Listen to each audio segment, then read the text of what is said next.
প্রাচীনকালে যখন পৃথিবীর মানচিত্র ছিল অস্পষ্ট এবং দিগন্তের ওপারে কি আছে তা ছিল মানুষের কল্পনার অতীত, তখন এক মহান শাসকের আবির্ভাব হয়েছিল যার নাম ছিল জুলকারনাইন।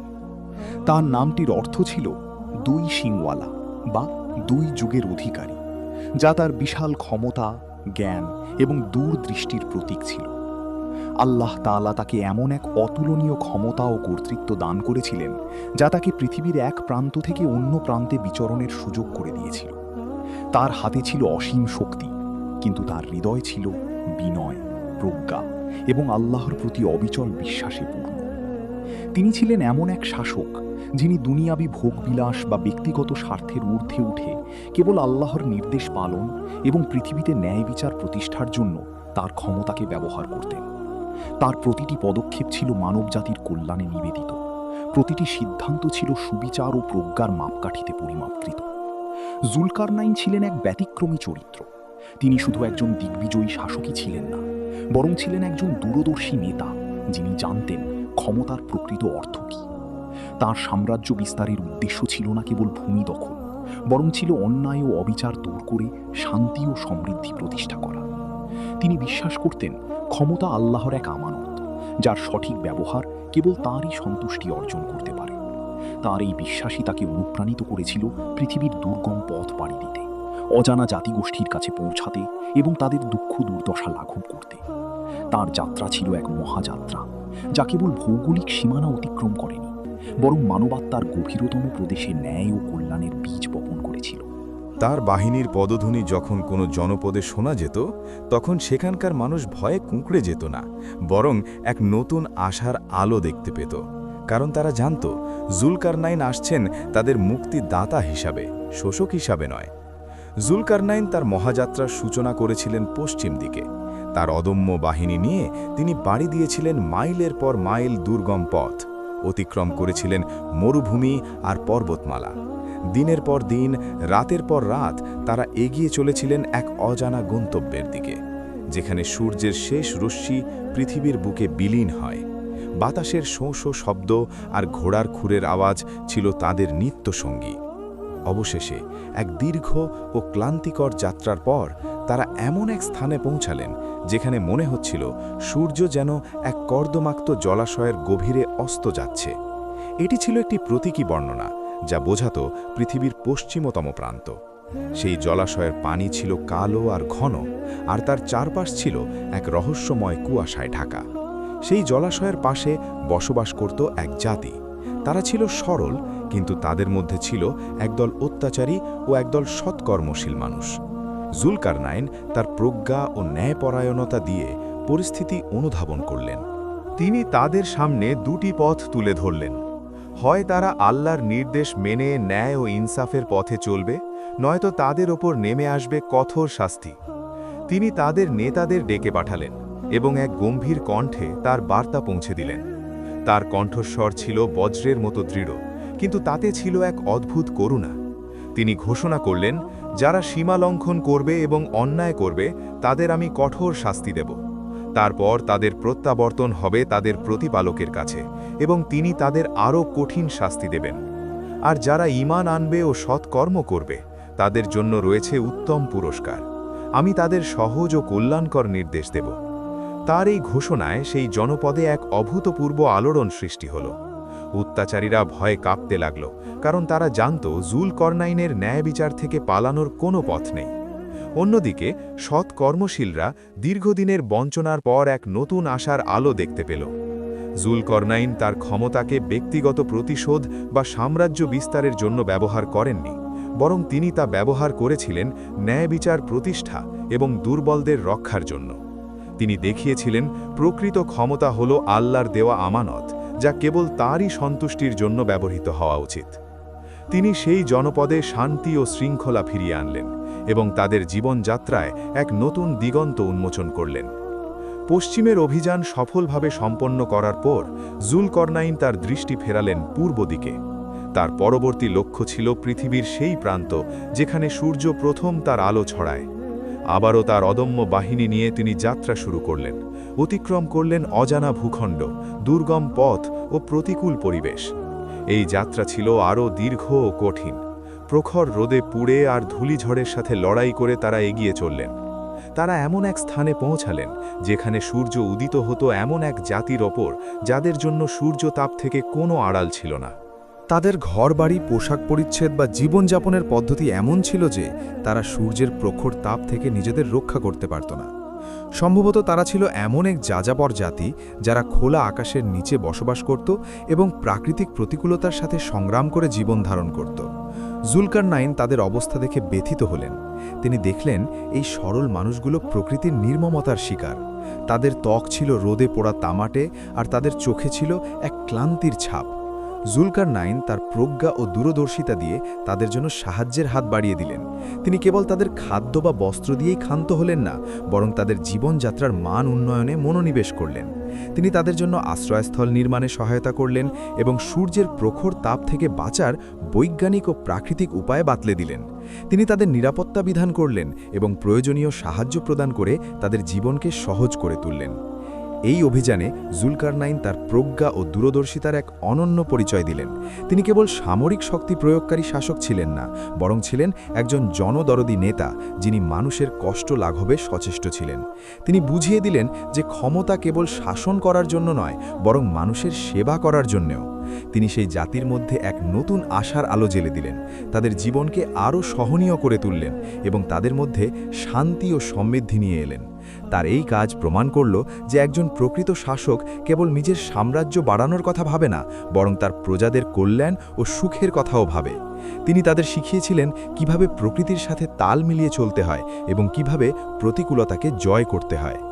পূর্ব ও পশ্চিমের দিগন্ত জয় করার পর জুলকারনাইন তার তৃতীয় ও সবচেয়ে গুরুত্বপূর্ণ অভিযানের দিকে মনোনিবেশ করলেন। তিনি এবার যাত্রা করলেন উত্তর দিকে, এক দুর্গম অঞ্চলের দিকে, যেখানে দুটি বিশাল পাহাড়ের মধ্যবর্তী স্থানে বসবাস করত এক জাতি। এই পথ ছিল আরও কঠিন, আরও রহস্যময়। তুষারাবৃত পর্বতমালা আর গভীর গিরিখাত পার হয়ে তারা এগিয়ে চললেন। অবশেষে দীর্ঘ পথ পাড়ি দিয়ে তিনি এমন এক স্থানে পৌঁছালেন যেখানে দুটি সুউচ্চ পর্বতমালা যেন একে অপরের সাথে মিশে গিয়েছিল, আর তাদের মাঝখানে ছিল এক সংকীর্ণ গিরিপথ। এই গিরিপথের ওপারে বসবাস করত এক সরল ও দুর্বল জাতি, যারা ছিল ইয়াজুজ মাজুজের অত্যাচারে জর্জরিত। ইয়াজুজ মাজুজ ছিল এক ধ্বংসাত্মক ও উপদ্রব সৃষ্টিকারী জাতি। তারা ছিল বর্বর, অসভ্য এবং তাদের একমাত্র উদ্দেশ্য ছিল পৃথিবীতে বিশৃঙ্খলা সৃষ্টি করা। তাদের সংখ্যা ছিল অগণিত, আর তাদের শক্তি ছিল দানবীয়। তারা প্রতি বছর সেই গিরিপথ দিয়ে এসে দুর্বল জাতিটির ওপর আক্রমণ চালাত, তাদের ফসল নষ্ট করত, ঘরবাড়ি জ্বালিয়ে দিত এবং তাদের জীবনকে দুর্বিষহ করে তুলত। তারা যখন আসত তখন মনে হতো এক পঙ্গপাল বাহিনী সবকিছু ধ্বংস করে দিচ্ছে। এই জাতিটি ছিল এতটাই অসহায় যে তারা ইয়াজুজ মাজুজের বিরুদ্ধে প্রতিরোধ গড়ে তুলতে পারত না। তাদের জীবন ছিল এক নিরন্তর ভয় ও আতঙ্কের মধ্যে। মায়েরা তাদের সন্তানদের লুকিয়ে রাখত, আর পুরুষেরা অসহায়ভাবে তাদের শ্রমের ফসল লুট হতে দেখত। সেই জাতির বৃদ্ধরা জুলকারনাইনকে তাদের পূর্বপুরুষদের করুণ কাহিনী শোনালেন, কিভাবে ইয়াজুজ মাজুজরা তাদের জনপদগুলোকে শ্মশানে পরিণত করেছিল, কিভাবে তারা পানির উৎসগুলো দূষিত করে দিত এবং কিভাবে তাদের অট্টহাসি রাতের নিস্তব্ধতাকে বিদীর্ণ করত। তাদের বর্ণনায় এক বিভীষিকাময় চিত্র ফুটে উঠল, যা শুনে জুলকারনাইনের বাহিনীর সাহসী যোদ্ধারাও শিউরে উঠলেন। কিন্তু জুলকারনাইন বিচলিত হলেন না। তার চোখে ছিল এক দৃঢ় সংকল্প। তিনি জানতেন এই অন্ধকারের অবসান ঘটানোর জন্যই আল্লাহ তাকে এখানে পাঠিয়েছেন। তিনি সেই জাতির প্রতিটি মানুষের চোখের পানি মুছিয়ে দেওয়ার এবং তাদের হারানো হাসি ফিরিয়ে দেওয়ার প্রতিশ্রুতি দিলেন। জুলকারনাইন যখন সেই স্থানে পৌঁছালেন তখন সেই জাতিটি তার কাছে ছুটে এলো। তাদের চোখে ছিল ভয়, মুখে ছিল আকুতি। তারা জুলকারনাইনকে তাদের দুর্দশার কথা জানালো এবং ইয়াজুজ মাজুজের হাত থেকে রক্ষার জন্য সাহায্য প্রার্থনা করল। তারা জুলকারনাইনকে প্রস্তাব দিল যে যদি তিনি তাদের ইয়াজুজ মাজুজের হাত থেকে রক্ষা করেন তবে তারা তাকে কর বা পারিশ্রমিক প্রদান করবে। তাদের এই আকুতি জুলকারনাইনের হৃদয় স্পর্শ করল। তিনি দেখলেন যে এই মানুষগুলো সত্যিই অসহায় এবং তাদের সাহায্যের প্রয়োজন। তিনি তাদের শান্ত করলেন এবং একটি আশার বাণী শোনালেন।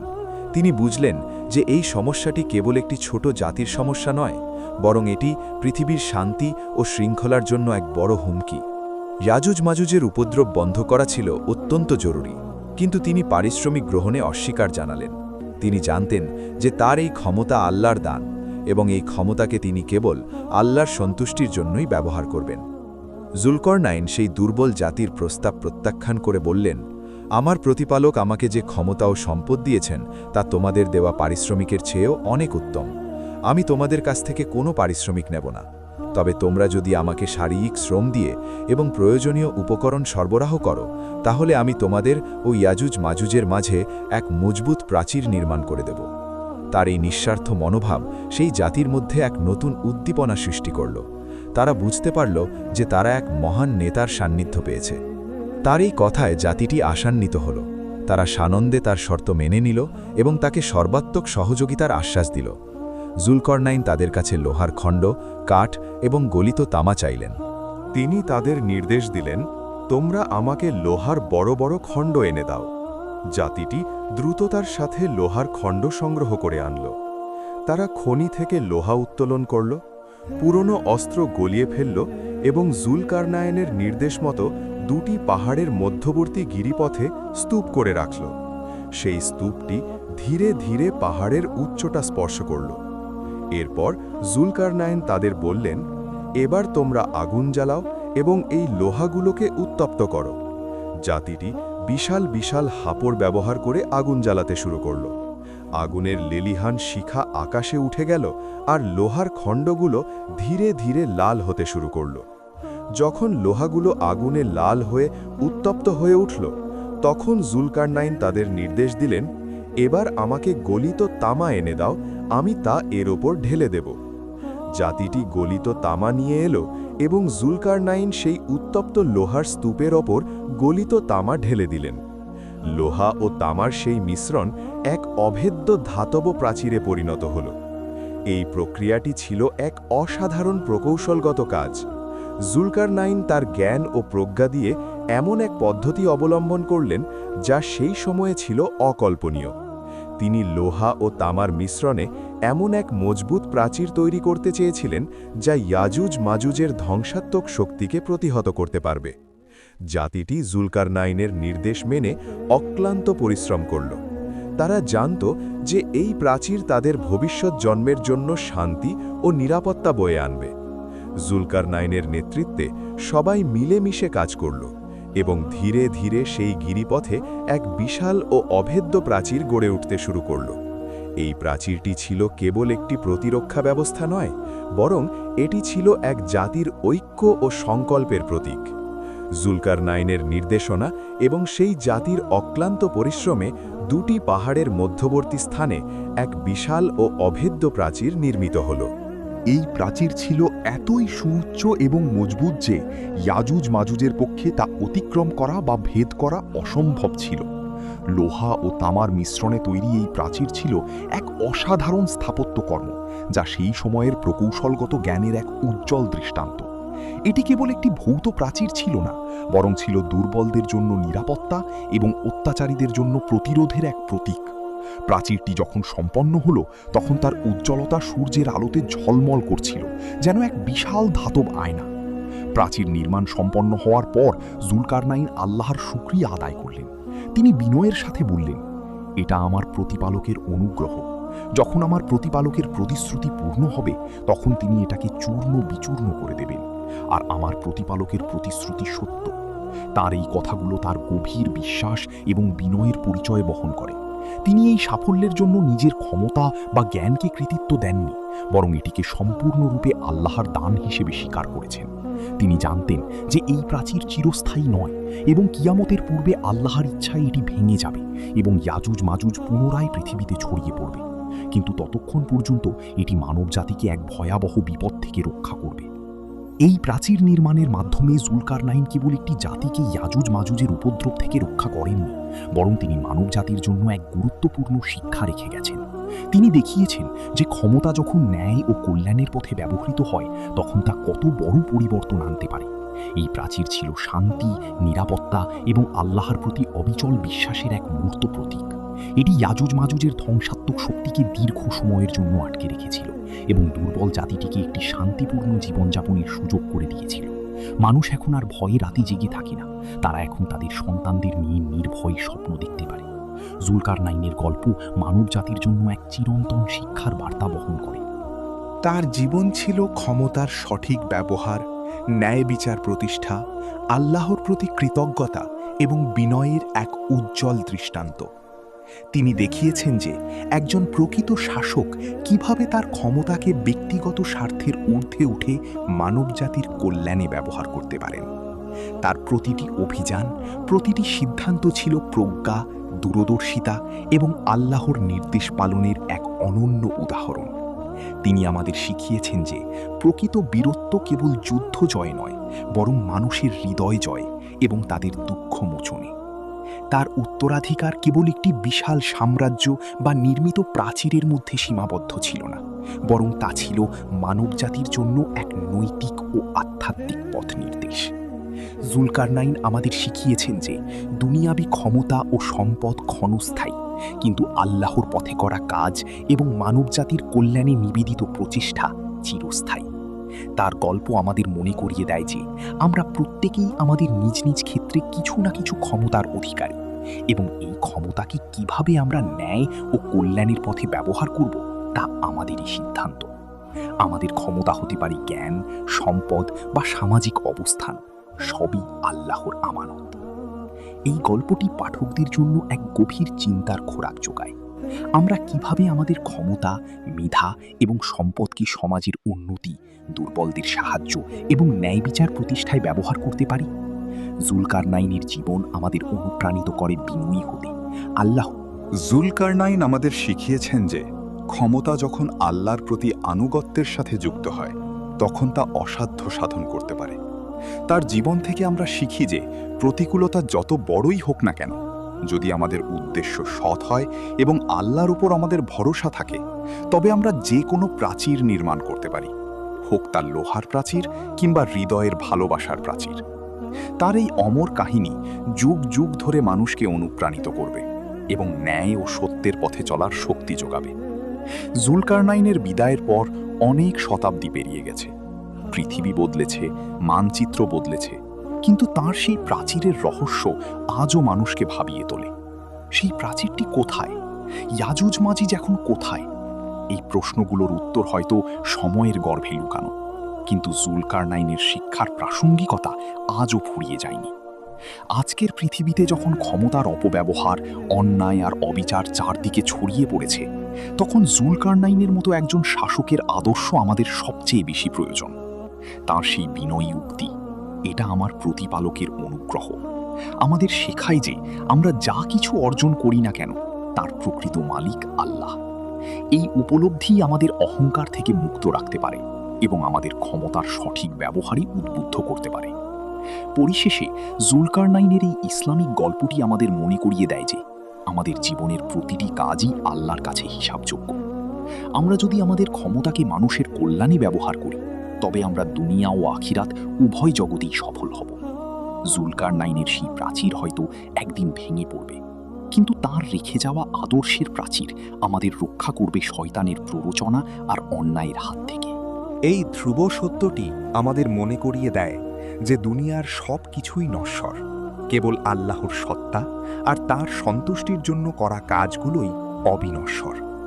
জুলকারনাইনের এই কাহিনী আমাদের সেই অবিনশ্বর পথের যাত্রী হওয়ার আহ্বান জানায়।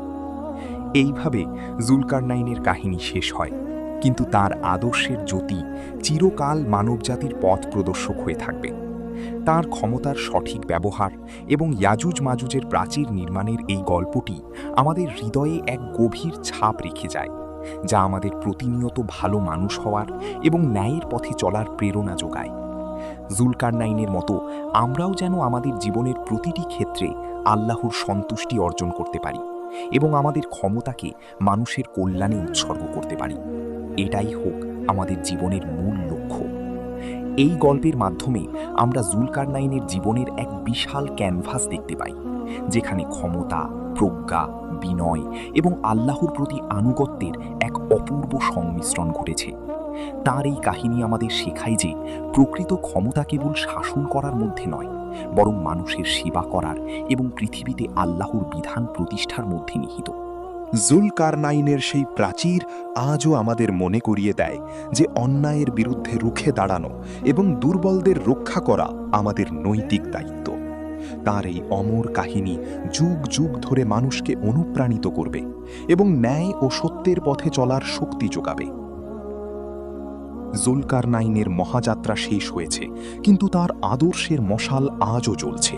সেই মশাল থেকে আলো নিয়ে আমরাও যেন আমাদের চারপাশের অন্ধকার দূর করতে পারি এবং এক সুন্দর ও ন্যায়ভিত্তিক পৃথিবী গড়ে তুলতে পারি। জুলকারনাইনের এই ইসলামিক গল্পটি আমাদের হৃদয়ে এক নতুন আশার সঞ্চার করুক এবং আমাদের জীবনের প্রতিটি পদক্ষেপে আল্লাহর রহমত ও বরকত বয়ে আনুক। আমিন। জুলকারনাইনের এই কাহিনী আমাদের আরও একটি গুরুত্বপূর্ণ শিক্ষা দেয়, তা হল ধৈর্য এবং পরিশ্রমের গুরুত্ব। তিনি চাইলে অলৌকিকভাবে প্রাচীরটি তৈরি করে দিতে পারতেন, কিন্তু তিনি তা করেননি। তিনি সেই জাতির মানুষকে সাথে নিয়ে কঠোর পরিশ্রমের মাধ্যমে এটি নির্মাণ করেছেন। এটি আমাদের শেখায় যে কোনো বড় পরিবর্তন আনতে হলে